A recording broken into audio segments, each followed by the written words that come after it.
ನಮಸ್ಕಾರ. ಕನ್ನಡ ವ್ಯಾಕರಣ ಅಂದ್ರೇನೆ ಒಂದು ಅದ್ಭುತವಾದ ಪ್ರಪಂಚ. ಇವತ್ತಿನ ಈ ವಿಶೇಷವಾದ ವಿವರಣಾತ್ಮಕ ಅಧ್ಯಯನದಲ್ಲಿ ಭಾಷೆಯ ಮೂಲ ಅಕ್ಷರಗಳಿಂದ ಶುರುಮಾಡಿ ಅದರ ಸುಂದರವಾದ ಕಾವ್ಯಮಯ ರೂಪದವರೆಗೆ ಪ್ರತಿಯೊಂದನ್ನೂ ಬಿಡಿಸಿ ನೋಡೋಣ. ಬನ್ನಿ, ತಡ ಮಾಡದೆ ನೇರವಾಗಿ ಈ ವಿಷಯಕ್ಕೆ ಹೋಗೋಣ. ಇವತ್ತು ನಾವು ಸಾಗಲಿರುವ ಹಾದಿ ಹೀಗಿದೆ. ಮೊದಲು ಧ್ವನಿಮಾ ವಿಜ್ಞಾನ ಅಂದ್ರೆ ಅಕ್ಷರಗಳ ಮೂಲ. ಆಮೇಲೆ ಪದಗಳು ಹೇಗೆ ಹುಟ್ಟುತ್ತವೆ ಅನ್ನೋದನ್ನ ಸ್ವರೂಪ ವಿಜ್ಞಾನದಲ್ಲಿ ನೋಡೋಣ. ಅದಾದ್ಮೇಲೆ ವಾಕ್ಯಗಳ ರಚನೆ ಅಂದ್ರೆ ವಾಕ್ಯವಿಜ್ಞಾನ. ಕೊನೆಯದಾಗಿ ಭಾಷೆಯ ನಿಜವಾದ ಸೌಂದರ್ಯ ಅಡಗಿರುವ ಅಲಂಕಾರ ಮತ್ತು ಶಬ್ದೋತ್ಪತ್ತಿಯತ್ತ ಗಮನ ಹರಿಸೋಣ. ಬನ್ನಿ, ನಮ್ಮ ಮೊದಲನೇ ಹಂತವಾದ ಧ್ವನಿಮಾ ವಿಜ್ಞಾನ ಮತ್ತು ವರ್ಣಮಾಲೆಯಿಂದಲೇ ಶುರು ಮಾಡೋಣ. ಯಾವುದೇ ಭಾಷೆಗೆ ಇದೇ ಅಲ್ವಾ ಬುನಾದಿ? ಭಾಷೆ ಅನ್ನೋದು ಕೇವಲ ಕಿವಿಗೆ ಕೇಳಿಸುವ ಶಬ್ದ ಮಾತ್ರವಲ್ಲ, ಕಣ್ಣಿಗೆ ಕಾಣುವ ಲಿಪಿಯೂ ಹೌದು.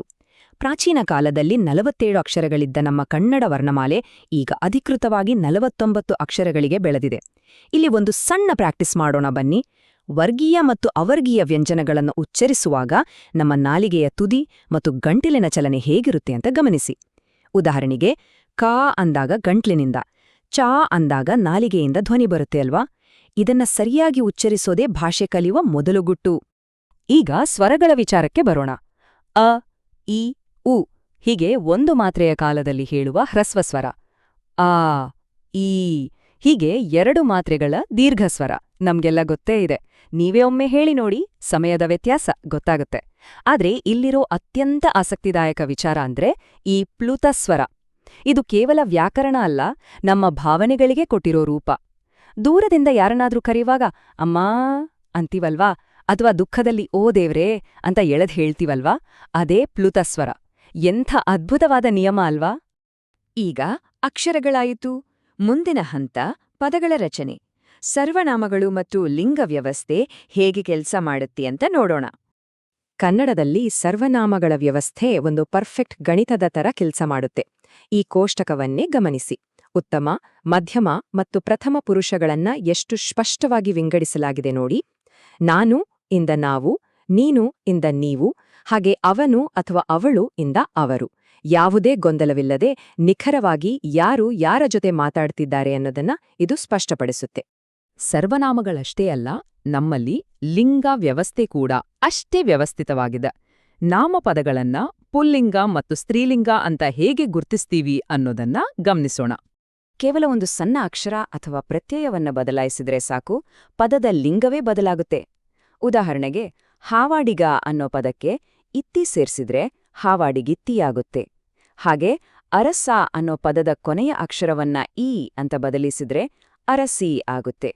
ಎಷ್ಟೊಂದು ಸೊಗಸಾಗಿದೆ ಅಲ್ವಾ ಈ ಭಾಷೆಯ ಸರಳತೆ? ಏಕವಚನವನ್ನ ಬಹುವಚನ ಮಾಡೋದು ಕೂಡ ಇದೇ ರೀತಿ ಕಟ್ಟುನಿಟ್ಟಾದ ನಿಯಮಗಳನ್ನ ಪಾಲಿಸುತ್ತೆ. ಆದರೆ ಅರ್ಥ ಮಾಡ್ಕೊಳ್ಳೋದು ಬಹಳ ಸುಲಭ. ಪುಲ್ಲಿಂಗಕ್ಕೆ ಅರು ಸೇರಿಸಿದ್ರೆ ಒಡೆಯ, ಒಡೆಯರು ಆಗ್ತಾನೆ. ಸ್ತ್ರೀಲಿಂಗಕ್ಕೆ ಯರು ಸೇರಿಸಿದಾಗ ಹುಡುಗಿ, ಹುಡುಗಿಯರು ಆಗ್ತಾಳೆ. ಅದೇ ಕೌಟುಂಬಿಕ ಸಂಬಂಧಗಳಾದ್ರೆ ಮಾವ, ಮಾವಂದಿರು ಆಗ್ತಾರೆ. ಬಹಳ ಲಾಜಿಕಲ್ ಆಗಿದೆ ಅಲ್ವಾ? ಸರಿ, ಈಗ ನಮ್ಗೆ ಅಕ್ಷರ ಗೊತ್ತು, ಪದ ಗೊತ್ತು. ಮುಂದಿನ ಹೆಜ್ಜೆ ವಾಕ್ಯ ರಚನೆ. ವಿಭಕ್ತಿ ಪ್ರತ್ಯಯಗಳು ಮತ್ತು ಕೃದಂತಗಳು ಹೇಗೆ ವಾಕ್ಯವನ್ನ ಕಟ್ಟುತ್ತವೆ ಅಂತ ಅರಿಯೋಣ. ಕ್ರಿಯಾಪದಗಳಿಗೆ ಕಾಲವನ್ನ ಬೆಸೆಯೋದು ಹೇಗೆ? ಬಹಳ ಸಿಂಪಲ್. ಕ್ರಿಯಾಪದದ ಮೂಲ ರೂಪಕ್ಕೆ ಕಾಲವನ್ನ ಸೂಚಿಸುವ ಅಕ್ಷರ ಸೇರ್ಸಿದ್ರಾಯ್ತು.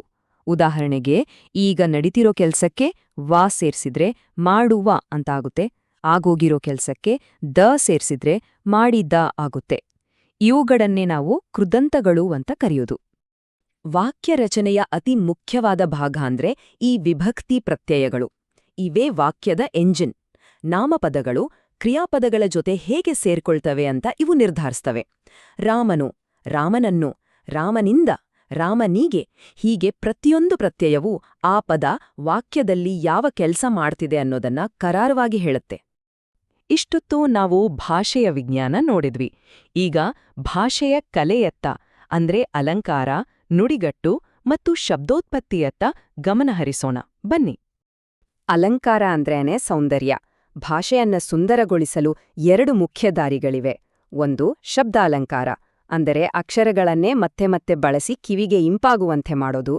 ಇನ್ನೊಂದು ಅರ್ಥಾಲಂಕಾರ, ಅಂದ್ರೆ ಅರ್ಥಗರ್ಭಿತವಾದ ಹೋಲಿಕೆಗಳನ್ನ ಕೊಟ್ಟು ಮನಸ್ಸಿಗೆ ಮುಟ್ಟುವಂತೆ ಮಾಡೋದು. ಅಂತೆ ಅಥವಾ ಹಾಗೆ ಅಂತ ಬಳಸಿ ಉಪಮೆ ಕೊಡೋದನ್ನ ನಾವೆಲ್ಲ ಕೇಳೇ ಇರ್ತೀವಿ. ಇದಕ್ಕೊಂದು ಅದ್ಭುತ ಉದಾಹರಣೆ ಅಂದ್ರೆ ಸರ್ವಜ್ಞನ ಈ ಸಾಲು: ನಡೆಯುವುದೊಂದೇ ಭೂಮಿ, ಕುಡಿಯುವುದೊಂದೇ ನೀರು. ಇಲ್ಲಿ ಬಳಸಿರುವ ಶ್ಲೇಷಾಲಂಕಾರವನ್ನ ಗಮನಿಸಿ. ಒಂದೇ ವಾಕ್ಯದಲ್ಲಿ ಎಷ್ಟು ಆಳವಾದ ಅರ್ಥ ಅಡಗಿದೆ. ಮನುಷ್ಯರೆಲ್ಲರೂ ಒಂದೇ ಎಂಬ ದೊಡ್ಡ ತಾತ್ವಿಕ ಸಂದೇಶವನ್ನ ಎಷ್ಟು ಸರಳವಾಗಿ ಹೇಳಿದ್ದಾರಲ್ವಾ? ಅದೇ ರೀತಿ ಪುರಂದರದಾಸರ ಈ ಸಾಲು ನೋಡಿ: ಈಸಬೇಕೋ ಇದ್ದು ಜಯಿಸಬೇಕು. ಇಲ್ಲಿರೋ ಶಬ್ದಾಲಂಕಾರ ಒಮ್ಮೆ ಕೇಳಿದ್ರೆ ಸಾಕು, ನಮ್ಮ ತಲೆಯಲ್ಲಿ ಹಾಗೆ ಉಳಿದುಬಿಡುತ್ತೆ. ಆ ಲಯ, ಆ ಪ್ರಾಸ ಭಾಷೆಯ ತಾಕತ್ತನ್ನ ತೋರಿಸುತ್ತೆ. ಕೇವಲ ಹಳೇ ಕಾವ್ಯಗಳಲ್ಲಿ ಮಾತ್ರವಲ್ಲ, ನಾವು ದಿನನಿತ್ಯ ಆಡುವ ಭಾಷೆಯಲ್ಲೂ ಈ ಸೊಬಗಿದೆ. ಯಾರಾದ್ರೂ ನಮ್ಮನ್ನ ವಿಪರೀತ ಅವಸರ ಮಾಡಿದ್ರೆ, ಯಾಕಪ್ಪ ಹಿಂಗೆದೆ ಮೇಲ್ ಕೂತ್ ಕೇಳ್ತಿದ್ಯಾ ಅಂತೀವಿ. ಇದು ನಮ್ಮ ಕನ್ನಡದ ಜೀವಾಳವಾಗಿರೋ ನುಡಿಗಟ್ಟುಗಳಿಗೆ ಒಂದು ಸಣ್ಣ ಉದಾಹರಣೆ ಅಷ್ಟೆ. ಹಾಗಂತ ನಮ್ಮ ಭಾಷೆ ಬಾವಿಯೊಳಗಿನ ಕಪ್ಪೇ ಅಲ್ಲ. ಬೇರೆ ಭಾಷೆಗಳ ಜೊತೆ ಬೆರೆತು ಆ ಪದಗಳನ್ನ ತನ್ನದಾಗಿಸ್ಕೊಳ್ಳೋದ್ರಲ್ಲಿ ಕನ್ನಡ ಬಹಳ ಮುಂದಿದೆ. ಈ ಪಟ್ಟಿಯನ್ನೇ ನೋಡಿ: ಅರೇಬಿಕ್ ಭಾಷೆಯ ಅದಾಲತ್ ನಮ್ಮಲ್ಲಿ ಅದಾಲತ್ತೂ ಆಗಿದೆ, ಕಾನೂನು ಆಗಿದೆ, ಜಿಲ್ಹಾ ಜಿಲ್ಲೆಯಾಗಿದೆ. ಎಷ್ಟು ಸಹಜವಾಗಿ ಈ ಪದಗಳು ನಮ್ಮ ದಿನನಿತ್ಯದ ಆಡಳಿತದಲ್ಲಿ ಹಾಸು ಹೋಗಾಗಿವೆ ಅಲ್ವಾ? ಇನ್ನು ಸಂಸ್ಕೃತ ಪದಗಳನ್ನ ಕನ್ನಡೀಕರಿಸುವ ತತ್ಸಮ ತದ್ಭವ ಪ್ರಕ್ರಿಯೆ ಅಂತೂ ಭಾಷೆಯ ಮೃದುತ್ವಕ್ಕೆ ಅತ್ಯುತ್ತಮ ಉದಾಹರಣೆ. ಕಷ್ಟಕರವಾದ ಉಚ್ಚಾರಣೆಗಳನ್ನ ನಮ್ಮ ಸ್ಥಳೀಯ ಸೊಗಡಿಗೆ ತಕ್ಕಂತೆ ಇದು ಹೇಗೆ ಬದಲಾಯಿಸುತ್ತೆ ಗೊತ್ತಾ? ಇಲ್ಲಿ ನೋಡಿ, ಸಂಸ್ಕೃತದ ಅಕ್ಷರ ಕನ್ನಡದಲ್ಲಿ ಅಕ್ಕರ ಆಗತ್ತೆ, ಕಾರ್ಯ ಅನ್ನೋದು ಕಜ್ಜ ಆಗತ್ತೆ, ಚಂದ್ರ ಅನ್ನೋದು ಚಂದ ಆಗತ್ತೆ. ಕಠಿಣವಾದ ಪದಗಳನ್ನ ನಾಲಿಗೆಯ ಮೇಲೆ ಸಂಗೀತದಂತೆ ಹರಿಯೋ ಹಾಗೆ ಮೃದುಗೊಳಿಸೋದೇ ಈ ತದ್ಭವಗಳ ವಿಶೇಷ. ಇಷ್ಟೆಲ್ಲ ನೋಡಿದ ಮೇಲೆ ಕೊನೆಯದಾಗಿ ಒಂದು ವಿಚಾರ ನಮ್ಮನ್ನ ಕಾಡುತ್ತೆ. ಭಾಷೆಗೆ ಇಷ್ಟೆಲ್ಲ ಕಟ್ಟುನಿಟ್ಟಾದ ವ್ಯಾಕರಣದ ನಿಯಮಗಳಿದೆಯಲ್ಲ, ಇವು ನಮ್ಮ ಕಲ್ಪನೆಗಳಿಗೆ ಬೇಡಿ ಹಾಕ್ತವೆಯಾ? ಖಂಡಿತ ಇಲ್ಲ. ಬದಲಿಗೆ ಆಕಾಶದಷ್ಟು ವಿಶಾಲವಾದ ಕಲ್ಪನೆಗಳನ್ನ ನಿಖರವಾಗಿ, ಅರ್ಥಗರ್ಭಿತವಾಗಿ ವ್ಯಕ್ತಪಡಿಸಲು ಬೇಕಾದ ಭದ್ರವಾದ ಬುನಾದಿಯನ್ನೇ ಇವು ಒದಗಿಸ್ತವೆ. ಏನಂತೀರಾ? ಈ ಆಳವಾದ ಪ್ರಶ್ನೆಯನ್ನ ನಿಮ್ಮ ಯೋಚನೆಗೆ ಬಿಟ್ಟ ಇವತ್ತಿನ ಈ ಭಾಷಾ ಪಯಣವನ್ನ ಮುಗಿಸೋಣ. ಧನ್ಯವಾದಗಳು.